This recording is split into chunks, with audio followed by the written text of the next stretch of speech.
Hi empaths, welcome back to my channel and back to Journey Through the Tarot. We're talking about our week with the Ten of Swords and introducing the history, symbolism, and divination of the Page of Swords, which is a very welcome change. And this journey is inspired by Dirty and Divine, a transformative journey through Tarot by Alice B. Grist. She spent a day with each card. We're spending a week. And we're getting a lot of our information from Robert M. Place's book, The Tarot, History, Symbolism, and Divination. He's one of my tarot teachers. Lots of amazing info in this book.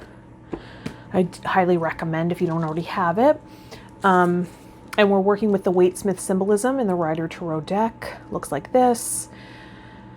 So if you need any of those items, my Amazon store will be linked in the description of this video. Feel free to pick it up there. So let's talk about this card and our week with this energy. Not a fun time. This was a very dark week. Dark thoughts. Dark images in my mind's eye, heavy feelings, and you can imagine. And just to recap, you know, this is about being backstabbed, being left for dead, feeling like it's over. All you can do is end the cycle, begin again, game over, end of difficult situation, can't get worse, ghosting, pain, affliction, tears, sadness, desolation, but also death of self and personal enlightenment. It's a crisis of self, potentially the darkest looking card of the whole pack. Death, destruction, murder. It's a deeply powerful imagery. When part of us dies, we open to a complete new life. So in a way, that's really inspiring. And I have to say, coming to an end of cycling and processing this card and integrating this archetype, right, which builds immunity around it, which is the reason we're doing this journey and not skipping over these darker cards.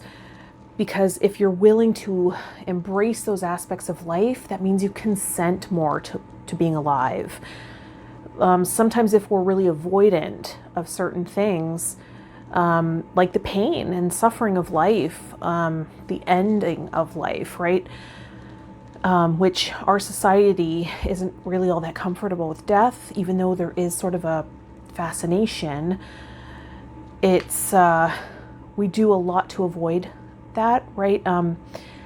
Most of us, even if we eat meat, don't participate or see that the ending of that animal's life or think about it, right? So it's not really a part of our everyday life. And I'm not saying that's a bad thing. It's just it's something that maybe we push out and don't think about, and don't think about also the limited time that we have here, so we don't come fully alive. I read a quote this week. I'm trying to remember who it was. It just came to my mind, so I didn't really think to write it down or memorize who said it. It might come to me later, but it was something to the effect of, if you knew how easily the dead are forgotten, how much more fully would you live today, or something like that. Can't quite recall who said that. And I'm sure that wasn't an exact quote. I'm sure I paraphrased that, but that was interesting. I definitely felt some despair, desolation this week, definitely.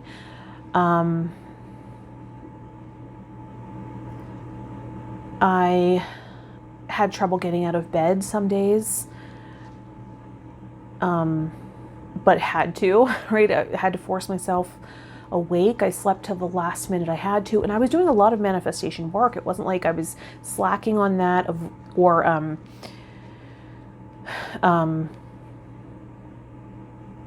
you know, not focusing on doing that. It's just, I started feeling really dark, dark feelings, dark images. I actually wanted to invite more comedy in and watch more comedies this week to sort of lighten the mood because it was so heavy. But I found myself drawn to darker media. Like, I watched a docuseries called The Devil Next Door on Netflix, which was about a Ukrainian immigrant who was put on trial for war crimes. It was really interesting. I mean, they showed some really horrific images in that docuseries, which I'm not sure why that's okay. I really don't. Like, you know, when they show images of the Holocaust, and those are the war crimes, he was, you know, he was accused of being Ivan the Terrible, who was one of the engineers of the gas chamber at Treblinka, I think it was called, and it was awful. It was awful. They showed witnesses recounting their experiences, and the images of the camps, and it was really hard to watch, and to watch the trauma of the people that had survived. And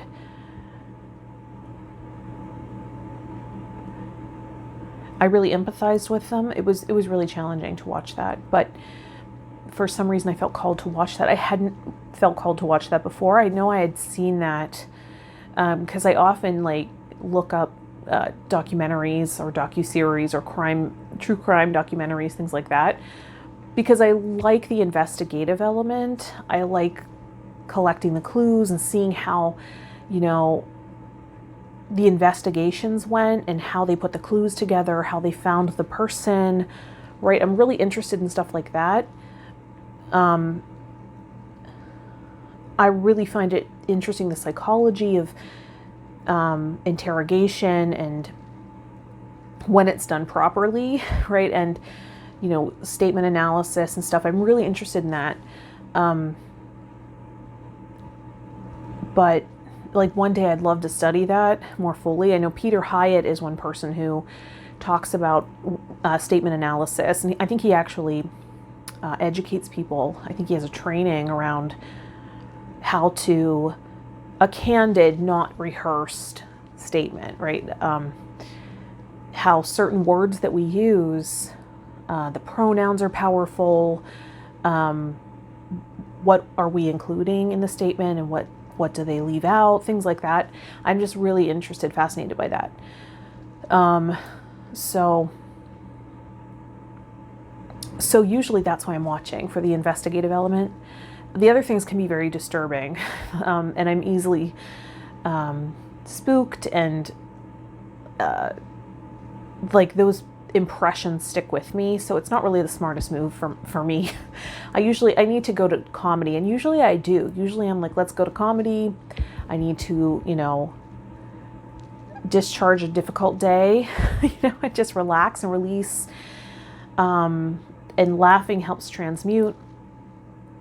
Normally that's what I go for, but this week I was called to watch that. Really dark feelings. I wasn't in a very resourceful state, and I imagine this. It's hard to find resources if you're face down. You know, and the reason I say that is because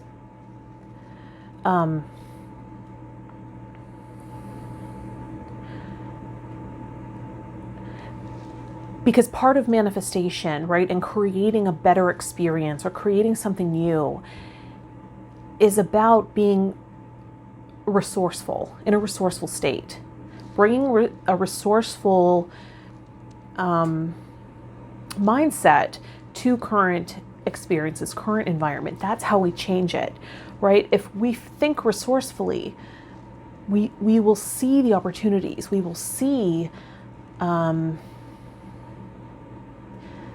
maybe even be more open to our insight, our intuition about what are the right actions to take now, and be open to guidance and enlightenment around how do I create change and the timing of it.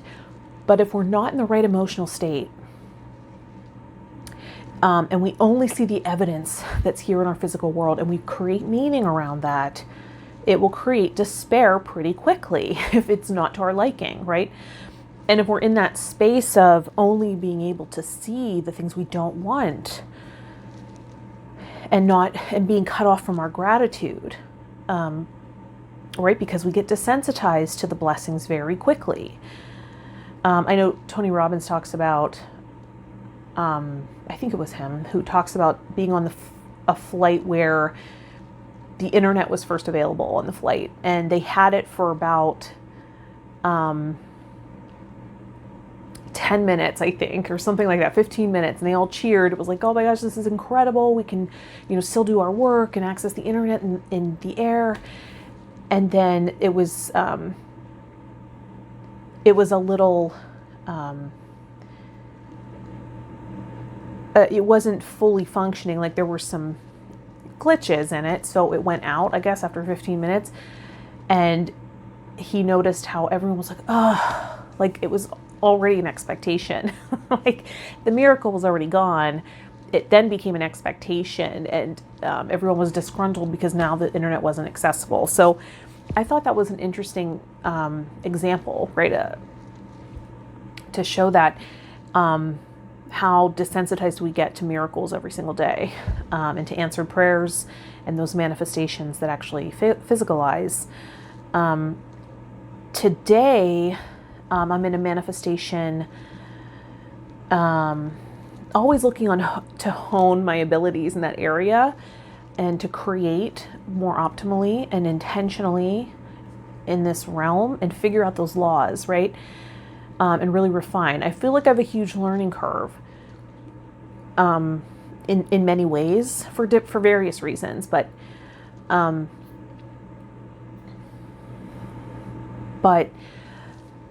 today we were working on revision, going back to memories that we had a really negative connotation or meaning around in our life, made it define us possibly, or created trauma, or informed the way we show up or behave in life. We went back and we changed them. We changed the memories.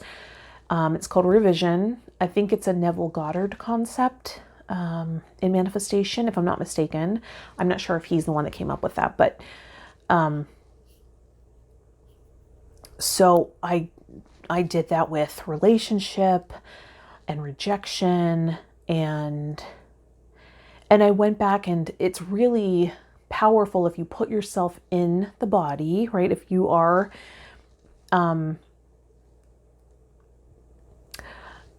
associated in, right? I can't think of the right word, but if you are in your body in the memory, right? That's more powerful than seeing yourself as a third party in the memory. And this week in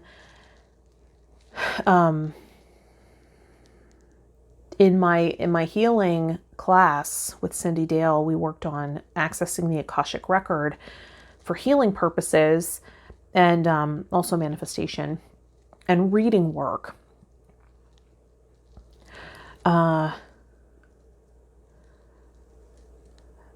Through the eighth chakra. So that was really interesting.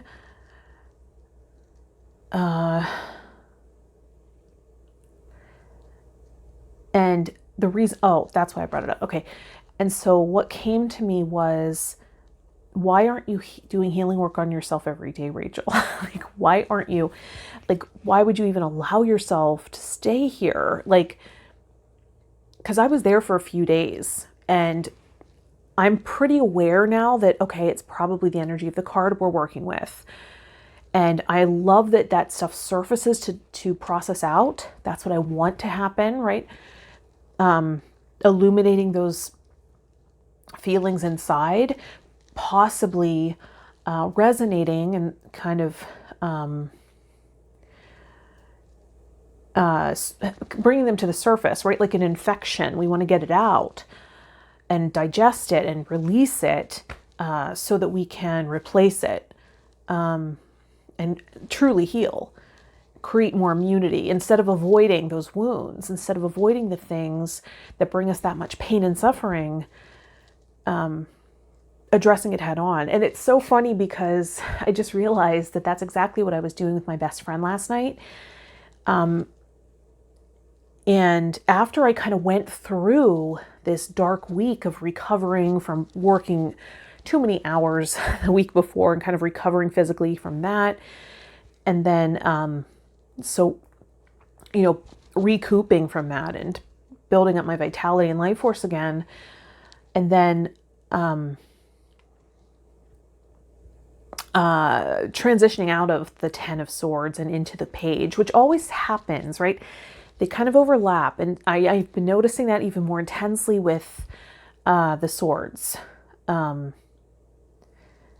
I think working with the cards really supports that for me because I don't have a lot of air in my chart, in my system. I'm not very air oriented.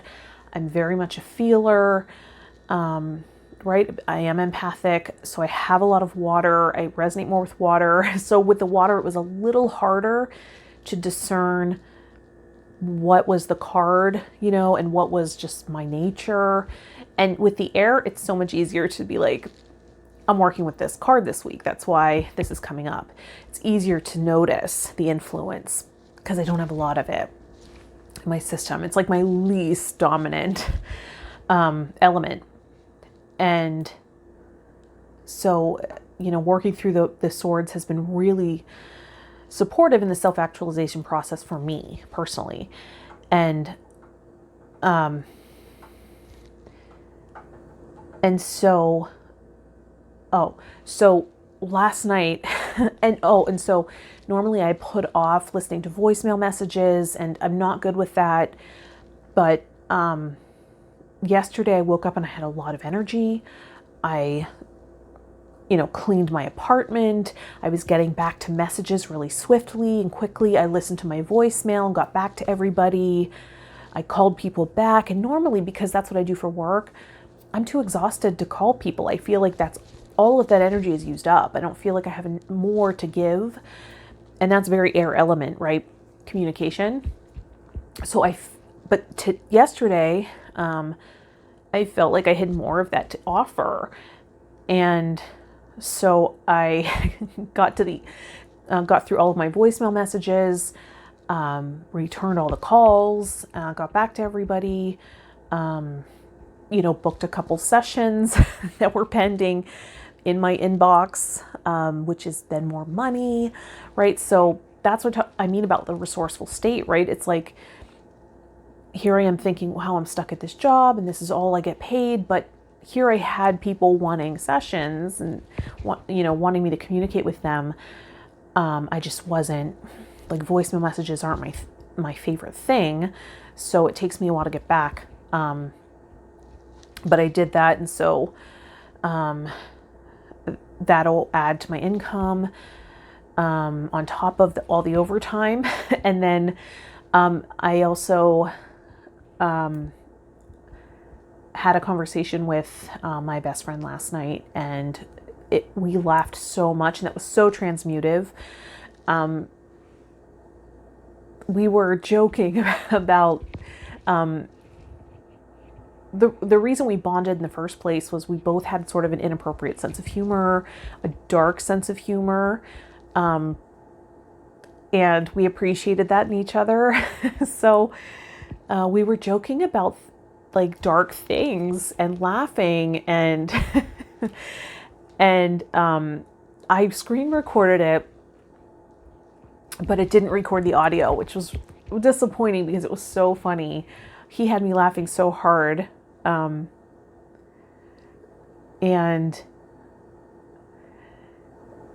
And we just have so much chemistry in that way that we can make each other laugh, and it doesn't take much. Like, we just have that energy and chemistry where we want to laugh when we're talking to each other. So that was super transmutive for me, really healing. It lifted my spirits a lot. I've been feeling a little bit confined and stifled in this space. And right now I just feel like I want to throw everything out and just have more space. And just, I started to feel like the walls were closing in on me, and I'm feeling more expanded. I want more space so that I can do yoga and dance and sing and be more artistic and creative. That always makes me feel healthy and mentally stable. I went to the gym today for the first time in a long time. The company I work for actually pays for it, so I was able to go in there and sign some documents to have that payment transferred to them, which I feel really good about, and I got a good workout in. Went to the grocery, got a lot more greens that I kind of had to travel to get to the grocery, Trader Joe's, which is about an hour away from me. And I loaded up on green vegetables, fresh ones, and I'm really excited about that. Making my smoothie tomorrow. So that felt really good. And I feel like getting through the swords was really supportive in that. I feel more embodied, just more aware, and I definitely felt a little more vitality, which was very welcomed. Very welcomed this week. I really needed that. And I feel creative again. I feel the creative flow. I feel like ideas are coming again. And that makes me very excited and hopeful. And I think that's about it.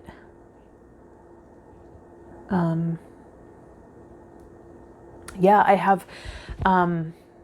I've committed to creating another event in February, a paid event, and I feel like I have an idea about what I'd like that to be.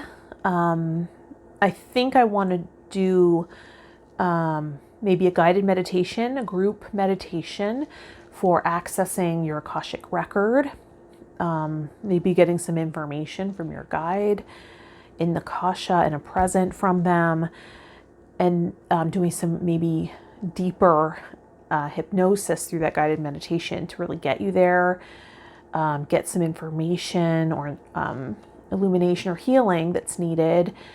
And I'm excited about that. I'm excited about that idea. I would just have to write, a brief script or really see the vision for myself. So I'm going to meditate on that and really solidify that idea and then start marketing that. Let me know if that sounds interesting to you. If you're interested in a specific topic right now, like what's coming up for you, I'd love to cater it to my viewers and the people that are really supporting me, particularly in this process. If you're still with me here, I know you're loyal because this isn't like the most popular type of video I have on my channel right now. We joked about that, my best friend and I. We always joke about that, how I just keep going because this journey is really for me. I feel like at some point it's going to I'll be really informed by it when it's completed, and it'll turn into something, right? Whether it be alchemy and manifestation through the tarot symbolism, or learning how to read the cards based on this immersion, right? It might not be a week with each card. That's a long investment of time, but I feel like it's worthwhile for me to go through it. And I appreciate you going on the journey with me. Let me know if you've watched this far. I really appreciate it. And I'm excited to get, we're at the court cards in the swords suit. and soon we'll be in the Pentacles. That's about stability, on the material plane. That's about finances, money. I think that that's where I can really grow, particularly on a spiritual quest, right? We often don't associate ether with material possessions, right? Spirituality and spirit with financial abundance and provision, but they can support one another. They can go hand in hand, and with true alignment, they do. So I'm excited about that part of that leg of this journey, and really getting clearer on that. So let me know what your week was like with that 10. I hope it wasn't too dark. Another thing that came in with the 10 was, and I think I'm going to do a podcast episode about this, another meme that popped up in my Instagram feed. Memes are so poignant sometimes. It was Glennon Doyle wrote that for a couple of days this week, she just felt so lost and dark and sad for no reason at all. And then a couple days later, she felt so happy and joyful for no reason at all. And, the lesson in that was keep going, right? Just keep going, because you never know what's around the corner. And I found that very inspiring. And I was watching a YouTube video auto-played on my Chromecast when I was doing other work, and it caught my attention, and it was, I don't know who it was, a podcaster. I didn't recognize the name. I don't know who it was addressing a viewer who had written in who had suicidal thoughts. He's like, what is your advice on this? This is what I'm going through. This is what I'm feeling. And I just don't see a point to being here, and I feel lost. And I felt like, wow, that energy really aligns to this card, right? It's just like hopelessness, despair, an ending of something. Endings are so painful. We grieve endings.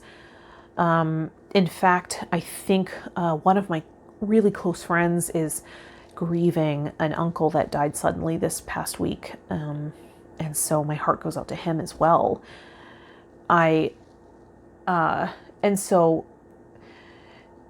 podcaster said, we never know what's going to happen. Why would you cut off the experience in the middle of an act? There is going to be times of sadness, times of pain, times of suffering in life. And, if we can just walk through it, you don't know what's going to come at the end. Those times are impermanent. So the happy times are impermanent, but so are the sad times. So are the times of pain and suffering. So if you just hang in there, if you just hang on, that time will pass as well. So celebrate the joyful times and keep in mind that those troubling times are impermanent as well. So I was very inspired by that. And learning from those times of redirection, those times of rejection in life, and giving it a more positive meaning can be very beneficial. I have a friend and client who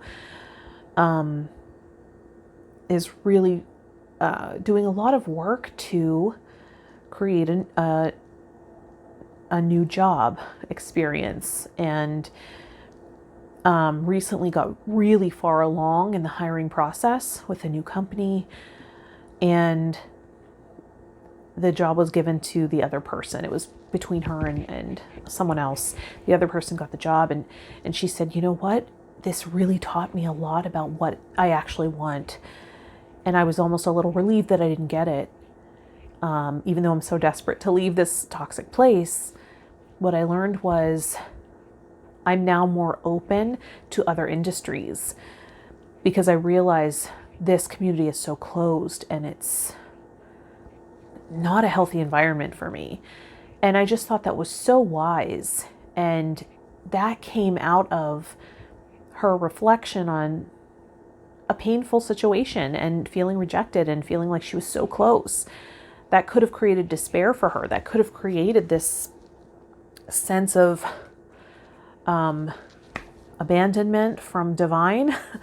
But instead she realized it's the universe showing her, I'm actually open to more potentials and possibilities. So I think that was a beautiful lesson as well. So that was my week with the 10 of Swords. I am very excited to say goodbye. I don't know about you. Let me know in the comments what your experience was. I'd love to know. And let's get into the page. Okay, so getting into the history, symbolism, and divination of the Page of Swords. And this is what Robert M. Place has to say. Although Waite says that the page is walking swiftly, we can see by his stance that he is not.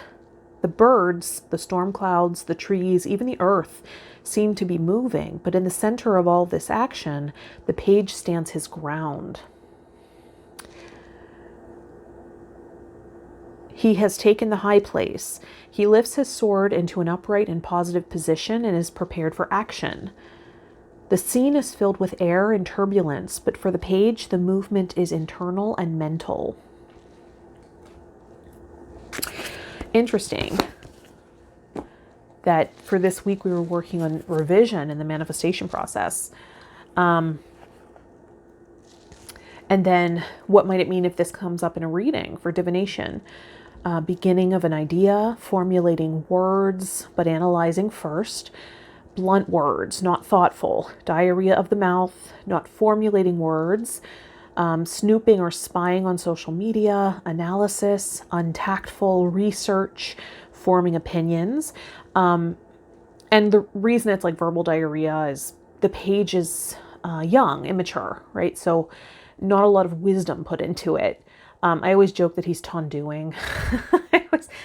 When I do a reading for a friend and this comes up and it's a love reading, I'm like, look at him just tonduing. He's just spying over there, spying on your social media, checking up on you. A live, active figure holds a sword upright in both hands while in the act of swift walking. Authority, overseeing, secret service, vigilance, spying, examination, and the qualities thereto belonging. And then Alice B. Grist's intuitive meaning. And she works with a princess and princess and page of swords. So she's using the pronoun she. What an awesome little transformer this gal is. She hasn't always got a clue what she is doing, but she has a heart full of courage and a head full of possibility. And by goddess, she is moving through the dark, fighting through the glare of day, making way for herself in a messed up world. Which I love. I loved that description. Alice is so cool. She always has inspiring intuitive meanings for the cards. And then going to the Biddy Tarot, which I love to look at Bridget's meanings. New ideas, curiosity, thirst for knowledge, new ways of communicating. The Page of Swords is full of energy, passion, and enthusiasm. When this card shows up in a tarot reading, you are bursting with new ideas and plans for the future. You may be excited about starting a new project, pursuing a new approach, or learning something new. You have so much energy that you feel as though you could do almost anything, and you can. The challenge, however, is whether you can keep it up. As with all pages, the beginning always looks promising, but you need something else to follow through and keep up the pace. The Page of Swords often emerges when you are exploring a new way of thinking, a new idea, a new perspective, new knowledge, or a new technique. As you explore this fresh way of thinking, you are asking lots of questions and gathering as much information as possible. You are also very much in the exploratory phase and not mastery. You may be prone to making mistakes along the way, but your curiosity means that you are eager to learn from your slip-ups. As the swords relate to communication, the Page of Swords suggests that you are exploring a different way of expressing yourself with others and communicating your ideas and opinions. You may be drawn to public speaking, writing a book or a blog, starting a podcast, or being more vocal on social media. You are a natural communicator and ready to take the next step to share your message with the world. Again, this is the exploratory phase, so be open to new ways of expressing yourself and discovering where your inner talents lie. If you are looking for a sign to move ahead with a new project, the Page of Swords says go for it. There will always be challenges with whatever way you choose, and not everyone will be thrilled with your choices, but when it comes down to it, you need to follow your passions and go where your true energy lies. This page encourages you to move forward and to get the wheels in motion, despite any challenges or setbacks that might stand in the way. The Page of Swords can also represent your relationship with a person who is exploring their ability to communicate, share ideas, and gather information. You may have your moments with this page, as the swords often express a level of tension or conflict, and this bundle of energy may sometimes prove too much to handle. If you need to, give yourself a break from this person and return with fresh eyes. They have a lot to share with you, and despite their inexperience, may teach you something about yourself. You need to stay open to their enthusiasm to learn more about the world. So that is promising. I'm very much excited about being in that energy this week, and it's already started.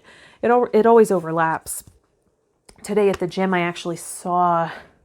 ran into this psychotherapist who teaches IFS informed EMDR or EMDR informed IFS. I can't remember which one it is, but I went to, he really helped me a lot in my journey when I came back home to my hometown here.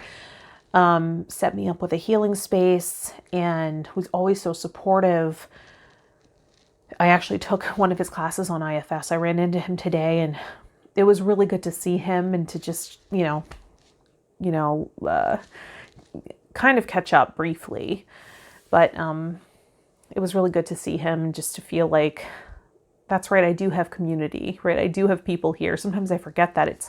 I'm sure a lot of people are feeling very isolated right now. And I think we're coming out through this process, coming out of that feeling of isolation and ending cycles. Another toxic cycle I ended was I started realizing that when I have a heart's longing pop up for myself, like this is something that's missing for me in life, I want more of this. I feel more powerful in choosing to create real change for myself instead of deluding myself. I think in the past, I really went to using my amazing imagination to escape reality instead of using it to create a new one. And I think that the work I've been doing helped me discern the difference in my heart, linking pain to delusion. And I think that is such progress. And I think that's exactly what this page is doing with that sword, just cutting through delusion, right? Honoring and acknowledging the pain and suffering that will come with escaping reality and delusion, ending those cycles. And I think that's part of this process too. So maybe that's part of your experience too. So I hope that was worthwhile in sharing. Let's use some sound to integrate further all the information, the immersion with the Ten of Swords, any information that came up, as well as setting an intention to bring in experiences that will illuminate and deepen our understanding of the Page of Swords and its symbolism. You might want to close your eyes and get in touch with your breath.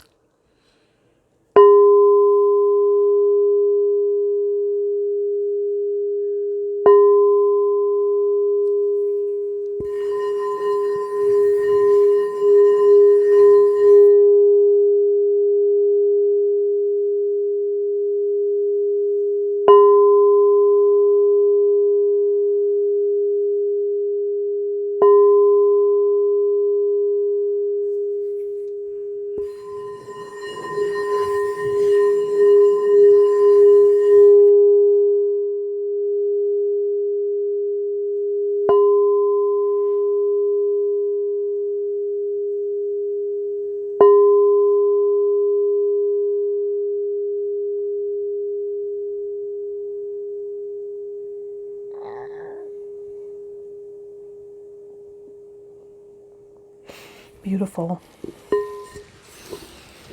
Something that came in while I was playing that in our last business alchemy and manifestation masters group, something that came in was bringing in the musical tone of G sharp, and that singing bowl is tuned to G sharp. So I just remembered that. That was really interesting. Anyway, I hope that you have a great week with the Page of Swords. And I'm so happy that we're out of those darker swords cards. I knew that would be challenging to walk through. But we did it. We made it to the other side. Ending of that cycle. And now the promise of the Page of Swords. All right. Thank you for liking the video, subscribing to the channel. That's really supportive to me. If you want a session or to find me on social media, all the links will be in the description of the video. All right. I will see you in the next one. Bye, Empath.